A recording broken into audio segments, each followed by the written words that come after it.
రైతులకు యూరియాను సక్రమంగా సరఫరా చేయడంలో ప్రభుత్వం విఫలమైతే ఈ నెల 25వ తేదీన రైతుల పక్షాన వీధి పోరాటానికి దిగుతామని మాజీ ఎమ్మెల్యే అలసంగి జోగారావు హెచ్చరించారు. నేడు తన క్యాంపు కార్యాలయంలో పార్టీ నాయకులు, బూత్ లెవెల్ ఏజెంట్లతో నిర్వహించిన సమావేశంలో ఆయన మాట్లాడారు. ముందుగా ఓటర్ల జాబితా ప్రత్యేక సవరణ ప్రక్రియపై సమీక్ష నిర్వహించిన ఆయన పార్టీ సానుభూతి పరుల ఓట్లు తొలగింపుకు గురికాకుండా బీఎల్ఏలు అప్రమత్తంగా ఉండాలని సూచించారు. ఈ నెల 24తో ఇంటింటి సర్వే ముగుస్తుందని, జూలై 31న ముసాయిదా ఓటర్ల జాబితా, అక్టోబర్ 3న తుది జాబితా విడుదల కానున్న నేపథ్యంలో బీఎల్ఓలతో సమన్వయం చేసుకుంటూ ప్రతి వివరాన్ని పరిశీలించాలని సూచించారు.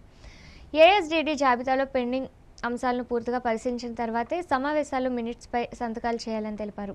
అనంతరం ఎరువుల పంపిణీపై నాయకులతో చర్చించారు.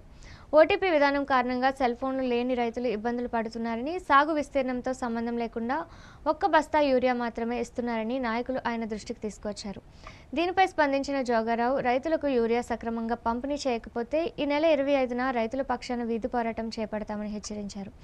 గత ప్రభుత్వ హయాంలో ఎరువుల కొరత లేదని, ప్రస్తుతం రైతులు తీవ్ర ఇబ్బందులు ఎదుర్కొంటున్నామని ఆరోపించారు.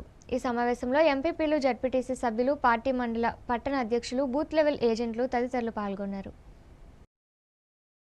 జిల్లా యంత్రాంగానికి ఒక అల్టిమేట్ ఇస్తున్నాం. మనం యూరియా కొరత కానీ, డిఏపి కొరత కానీ, లేదా రైతుకు కావాల్సిన ఏదైనా సరే ఇబ్బంది లేకుండా చూడాల్సిన బాధ్యత జిల్లా యంత్రాంగానికి. రేపు ఖచ్చితంగా రేపు 25వ తేదీ లోపు ప్రతి రైతు భరోసా కేంద్రాల్లో రైతులకి అందించాల్సిన యూరియాని కానీ, డిఏపిని కానీ అందించాల్సిన బాధ్యత జిల్లా యంత్రాంగం. ఒకవేళ అందించలేకపోతే ఖచ్చితంగా రైతు పక్షాన, రైతు కోసం వైఎస్ఆర్ కాంగ్రెస్ పార్టీ వీధి పోరాటం చేయడానికి సిద్ధంగా ఉందన్న విషయాన్ని మీ ద్వారా తెలియపరుస్తున్నాం.